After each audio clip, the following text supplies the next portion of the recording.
Baptists look like liberal-minded Unitarians. Not surprisingly, that kind of upbringing had a real effect on me. It gave me a sense of belonging. It made me accustomed to getting along in a tightly controlled environment. It also taught me that wherever we come from, we are all judged by what we do. After Riverside, I went off to college at Washington and Lee University. W&L is a wonderful institution of higher learning. Nestled in Lexington, Virginia, there is glorious history everywhere you look. Founded in 1796 and endowed in part by George Washington, the school was renamed for the first American president and General Robert E. Lee, who served as the college president until his death in 1870. I wish I could have a do-over. I didn't pay much attention the first time around. College was where I discovered alcohol and girls and the many ways a young man can have fun. I did join the ROTC. After military school, I knew I could handle that. I spent the summer after my junior year at Fort Knox, Kentucky, returning to campus in time for my senior year.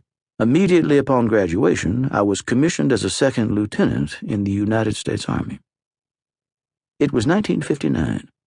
The Cold War was going full blast, and I was sent to Germany with the 14th Armored Cavalry Regiment. That means tanks. At 22 years old, I began commanding a reconnaissance platoon. Decades later, the whole free world would celebrate when the Berlin Wall came down.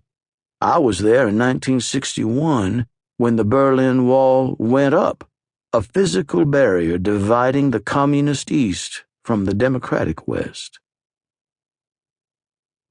John who? I loved being away. While in the Army, I was out of Bassett, Virginia, in a place where the name John Bassett didn't mean anything to anybody. No one in Germany knew who the hell I was. The German girls found me charming, and I had friends from everywhere. What wasn't to like? My father promised if I quit smoking for a year, he would give me $2,000. The year was up, I was still in Germany, and he wanted to put the money in the bank. No, I said. Send me the $2,000. I took the money, added some of my own, and bought a white Porsche with a red leather interior. In the summertime, the hard top came off and was replaced with a black canvas cover. That automobile was almost an unfair advantage with the German girls. Just 15 years earlier, the German government had been our sworn enemy. Now, many of its citizens seemed to cherish us as their liberators, grateful for how we'd helped defeat the Nazis and set the German people free. They also appreciated that we stood between them and the Russians.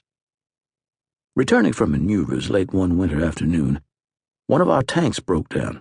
We pulled up to a guest house, our full 30-man platoon. A heavy-set grandmotherly woman said we could leave our vehicles in the parking lot. She got on the telephone, and suddenly 6 other older German ladies arrived. They locked the gates of the guest house and began to cook. We had a huge meal of pork schnitzel, spätzle, and applesauce before we all went off to bed. After an eggs and sausage breakfast, I tried to pay for the fine German hospitality. She wouldn't accept anything. Her son had been in the German army, she said, and was captured by the Americans and held as a prisoner of war. After VE Day, he came back home healthy and happy that the war was over. He was wearing better clothes than when he left me, his mother said. This is for taking care of my son. My time in Germany wasn't all schnitzel and sports cars.